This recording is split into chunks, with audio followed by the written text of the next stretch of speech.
qui est avec nous dans le studio. Ceux de YouTube s'en sont rendus compte depuis quelques instants. Madame Marie-Josée Ifokou, bonjour. Bonjour, monsieur le Saté. Alors vous, candidat à l'élection présidentielle, vous nous venez avec une nouvelle proposition, mais surtout un constat. Selon vous, l'élection présidentielle ne sera pas organisée le 20 décembre. J'ai suivi votre émission. J'ai suivi votre émission avec Denis Kadima. Il l'a dit quasiment à demi-mot. Il l'a dit. Selon ce que j'ai suivi, clairement, il est dans l'incapacité d'organiser les élections. Les équipements ne sont pas totalement arrivés. Et avec le grand pays que nous avons, je pense qu'il aura du mal à aller déposer ses équipements dans chaque bureau, quoi. Non, mais ce qu'il a dit, c'est qu'il cherchait le matériel. Il a demandé au président de la République d'intervenir. Et selon les informations, notamment via l'Angola, le matériel a été mis à disposition de la CENI. Ah bon? Selon les informations que l'on a. Non, vous êtes journaliste, allez vérifier alors. Thierry Kambundi. Vous êtes journaliste. Le matériel a été mis à disposition.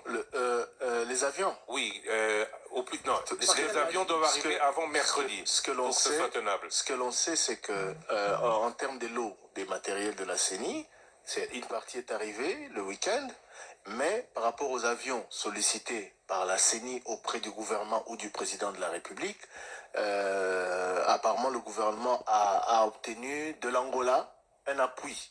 Mais il faut que tout cet appui soit à disposition avant mercredi pour que ce soit réalisable. Ça, c'est l'information qu'on a. Même si ça serait d'ici mercredi, franchement, vous pensez que c'est réalisable? Lui-même, il a dit non, nous sommes dans la saison de pluie. Le grand pays qu'on a, on a des problèmes d'infrastructure. Comment acheminer toutes ces choses à travers la République? Il a dit aussi que s'il a tout cela, les élections auront lieu. Bon, moi, personnellement, je pense que ça ne vaut pas la peine. Vous n'y croyez plus? Non, je n'y crois pas. Je n'y croyais pas depuis un bon bout de temps. En réalité, depuis le 13 novembre, lorsqu'il y a eu ce cadre de concertation entre candidat président de la République et la CENI, j'avais déjà compris qu'il y a un grand souci et qu'ils auront du mal à aller à ces élections. Déjà pour la simple et bonne raison, eux-mêmes le disent, ils ont eu 28 mois de retard pour commencer. Alors dites-moi, par quelle magie ils vont y arriver? Alors pourquoi aller à des élections bâclées? Moi, je voudrais tout simplement responsabiliser d'abord la classe politique et le peuple congolais lui-même. En fait, ma proposition ne change pas de mon propre programme de gouvernance. C'est toujours le même programme et je le réduis autrement, enfin je le présente autrement. Oui, mais madame, oui. Vous y allez très fort, vous allez à l'extrême. Votre proposition, c'est carrément une transition de 3 ans. Ça veut dire qu'on s'est préparé pour des élections qui doivent avoir lieu dans moins de 10 jours. Vous estimez que la CENI ne sera pas prête? Non. Mais vous ne proposez même pas une prolongation d'une semaine ou deux, ou même un mois, mais carrément 3 ans de transition. Tout remettre en question. Tout remettre en question. Oui, je voudrais que le peuple congolais me comprenne. On ne peut pas continuer à jouer. Pour moi, on joue, quoi. Franchement, je suis une femme responsable. J'ai des enfants. Et je me dis à un moment donné, je parle au peuple congolais, on est dans du à peu près. On n'est pas dans un réel état. Je ne cesse de vous le dire. On joue. Et on travaille de manière superficiellement. On joue avec 100 millions de gens qui souffrent. Moi, je voudrais comprendre, ces élections, si on les organise, quelle est la différence avec les 3 autres cycles électoraux? Je ne vois pas vraiment la différence. Mais en plus de ça, on a dépensé bien plus que cela. Donc 1,2 milliard de dollars pour organiser des élections qui risquent d'être chaotiques. C'est ainsi que moi, je propose au peuple congolais qu'on s'arrête un peu. Voilà ma proposition réellement pour qu'on puisse me comprendre. Je propose une transition. En fin de compte, je vous ai dit, je suis en train de prendre de mon programme. Parce que si on m'avait élu président de ce pays, mon mandat était une forme de transition. Je l'ai déjà eu à le dire. Et donc, en proposant cette transition-là, je ne le propose pas pour Marie-Josée Ifokou. J'ai dit, on fait 3 ans de transition. Les acteurs qui conduiront cette transition-là n'auront pas le droit d'aller aux prochaines élections.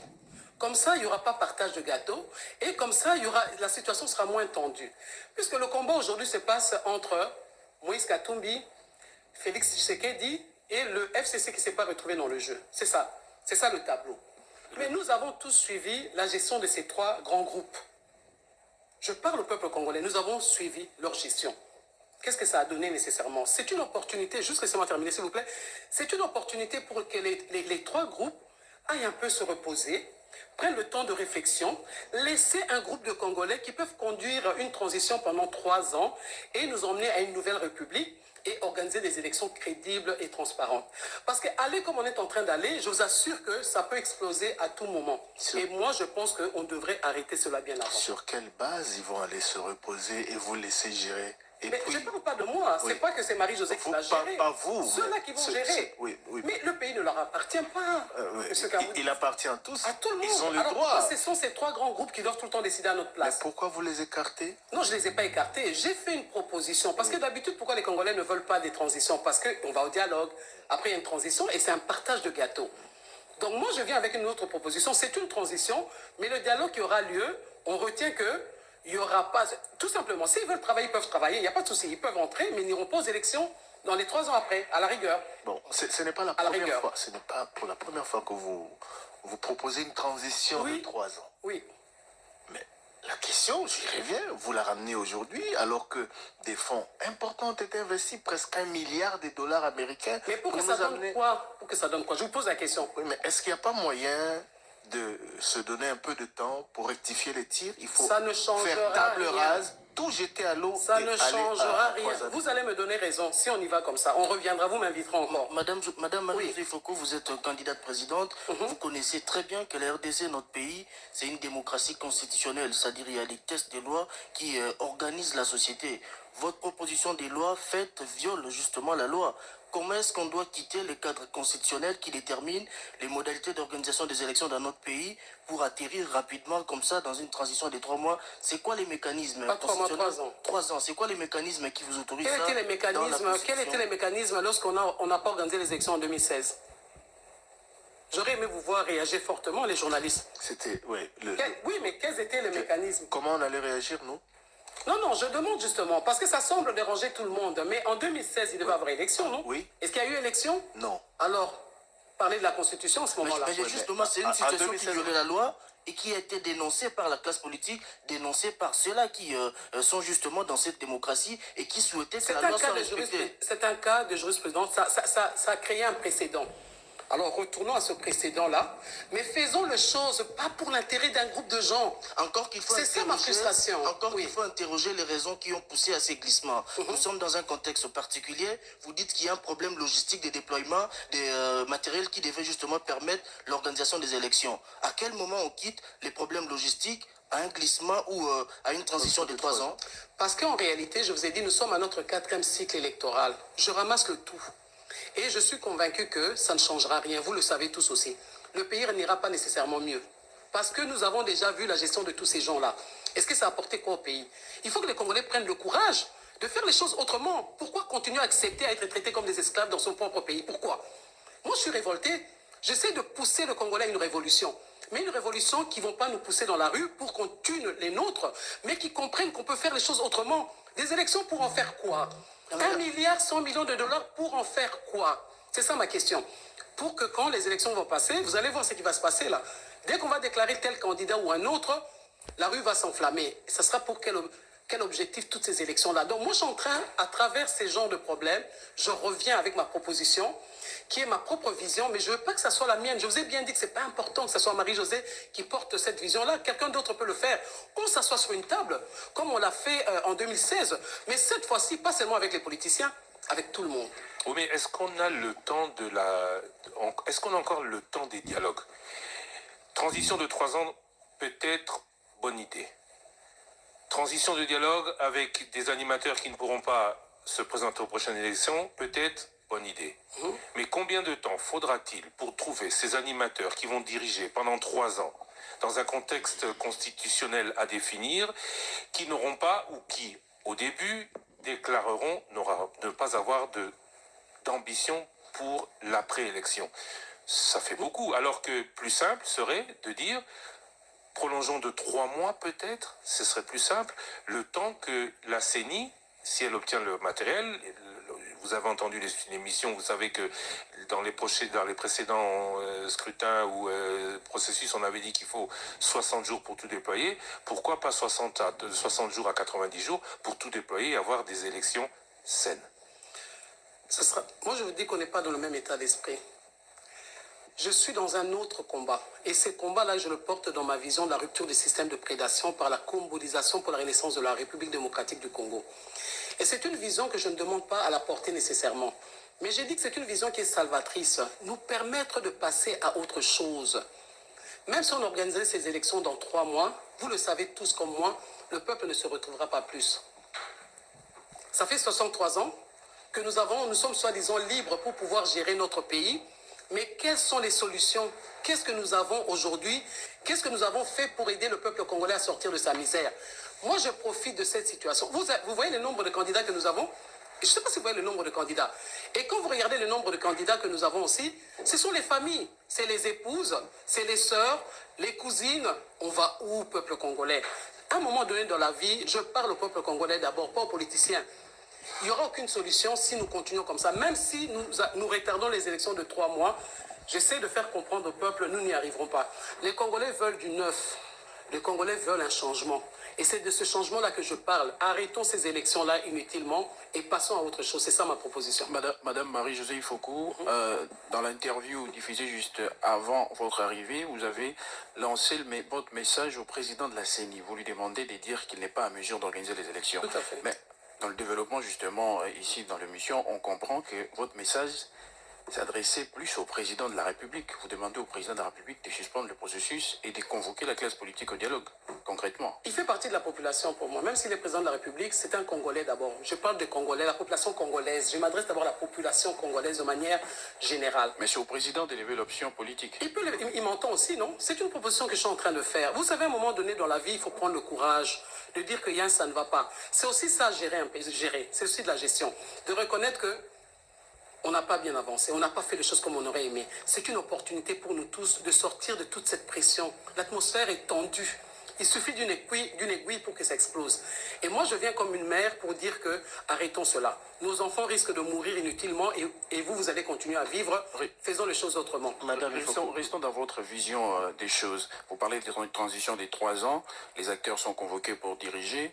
Ça sera quoi la composition de l'architecture des institutions en ce moment-là? Comment est-ce que le pays sera dirigé pendant ces 3 ans? Je viens de le dire qu'il y a eu le cadre, en 2016, les politiciens s'étaient assis autour d'une table. C'était, comment on appelle cet accord-là, la Saint-Sylvestre. Moi, je demande qu'on s'assoie autour d'une table, pas au-delà d'un mois. Pas au-delà d'un mois. C'est à nous de décider. Mais il faudrait que cette fois-ci, il n'y ait pas que les politiciens. Je fais entrer tout le monde, les politiciens, les chefs coutumiers, la société civile, les femmes, la jeunesse, on s'assoit. On n'est pas là pour les débats qui n'en terminent pas. Il y a le feu dans la maison. Si nous-mêmes ne le faisons pas, je ne cesse de vous le dire, d'autres vont le faire à notre place. Parce que c'est comme si nous ne comprenons pas que nous sommes un pays des grands enjeux de sécurité mondiale. Il faut qu'on le comprenne. Alors, jouer à ce qu'on est en train de jouer, à un moment donné, il y a des gens qui vont s'occuper de vouloir nous arracher ce pays. Madame Ifoko, et j'essaie tout simplement de sauver le pays. Vous êtes candidate présidente de la République.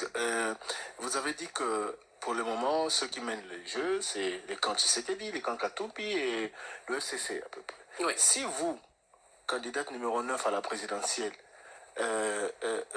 vous serez retrouvé parmi les favorites ou à l'une de ces positions, à moins de 10 jours des élections, vous auriez accepté la proposition d'une transition, de faire table rase alors que vous étiez, vous seriez pressenti présidente de la République ou vous seriez parmi les favorites? Sincèrement? Sincèrement? Si vraiment vous Sincèrement? êtes... Oui. Parce que je veux que vous compreniez mon état d'esprit. Je sais qu'aller aux élections, ce n'est pas évident, même si je serais populaire de les gagner, parce que je vous dis que ce n'est pas trop différent des 3 autres. C'est peut-être pour ça que vous dites, faisons table rase. Pas du tout, parce que je viens de vous expliquer que le but ici, ce n'est pas nécessairement que ce soit Marie-Josée. On est en débat, c'est une proposition que je fais aux Congolais. Eux-mêmes, ils savent, il n'y a pas grand-chose qui sera changé après les élections. Donc c'est une proposition, même si j'étais favori, candidate, la plupart des Congolais qui m'écoutent, si mon message arrivait au fin fond, je serai seul que les Congolais choisiront. Mais le but n'est pas celui-là parce que, je vous ai déjà dit, rien qu'à regarder les candidats députés, c'est la famille, c'est la famille. Alors dans quoi nous sommes en train d'aller? Ce sont les familles qui se constituent en clans. Vous voyez voyez ce que je dis, pour gérer le pays, on n'est pas d'accord avec ça non plus. Ce sont toutes ces choses-là que nous pouvons balayer ou élaguer à travers ma proposition. Elle est sérieuse. Moi, je pense qu'il faudrait réfléchir là-dessus. Dans votre proposition, quel sera le sort du président en fonction? En 2016, le président en fonction était resté jusqu'à l'organisation des élections. Vous dites que cette fois-ci, transition des 3 ans, les acteurs qui seront là ne vont pas se représenter. Le président Tshisekedi devient quoi? Mais le débat ici, le mandat du président Félix Tshisekedi prend fin, non? D'après la Constitution, il reste jusqu'à Exactement. Donc il est l'installation. comme monsieur, madame, tout le monde. Asseyons-nous. Et au bout de 3 ans, il peut... Il ne peut pas se représenter. Mais bien sûr. Il ne bien peut sûr pas se qu'il peut représenter. Non, après 3 ans, mais bien sûr qu'il peut se représenter. Même il reste président de la transition. Non, je n'ai pas dit qu'il reste président dans la transition. Ne me sera faites pas pas lui. dire des choses que j'ai dit. Oui, mais il a Il dit... deviendra quoi? Il deviendra qui? Oui, Mais il deviendra monsieur, madame, tout le monde parce que la proposition... Mais il est fin mandat. Il est fin mandat. Pourquoi est-ce que vous voulez lui donner une place spéciale alors que dans ce contexte-ci, il ne l'a plus là, La dans ma Constitution proposition? dit qu'il reste jusqu'à l'installation du... L'installation... Non, la proposition ne l'a pas dit. C'était une... comment dire, c'était la Cour constitutionnelle à l'époque de Kabila qui avait demandé à la Cour constitutionnelle d'interpréter cet article-là, mais il paraît que ça n'était même pas arrivé jusqu'au bout. Il faudrait qu'on regarde là-dessus. Moi, je ne suis pas dans ce débat-là. Je ne suis pas dans un débat politique. Je suis venu apporter une solution au peuple congolais. En comprenant ma solution, on peut aller vite et changer les choses. Parce que je vous dis qu'il y a des gens qui nous regardent, il y a des gens qui nous envient, il y a des gens qui veulent nous arracher notre pays. La seule manière de se mettre ensemble, c'est d'aller à travers cette proposition-là où les animateurs de cette transition-là ne pourront pas aller aux élections. Ainsi, ils pourront mieux préparer la nouvelle République et nous pourrons avoir une République où les gens gèrent, où nous organisons des élections crédibles et transparentes. On ne peut pas rester au niveau d'un discours. Voilà ma proposition. Merci beaucoup, Madame Marie-Josée Foucault, d'être venue nous expliquer à pied levé, c'est vrai, tout cela. Juste une question. La discussion pour la désignation des membres de cette transition, elle dure combien de temps? Moi, je demande 1 mois. Et vous pensez qu'en un mois, On peut le tout le monde sera faire. tombé d'accord? Monsieur Lusakoueno, ce n'est pas une question de mettre les gens d'accord. Je demande à la population d'être aux aguets. On n'est pas là pour pouvoir satisfaire les politiciens que nous sommes. Nous sommes là pour trouver une solution, ça ne va pas. Le peuple meurt de faim, le peuple est malade, le peuple est détruit, nous voulons une solution 1 mois. Point barre la ligne. Et c'est au peuple de le faire. C'est une révolution mentale. J'appelle à la population congolaise. 1 mois. Vous n'êtes pas d'accord, vous sortez de la discussion, on continue et on doit terminer. On peut le faire. Il y a le feu dans la maison.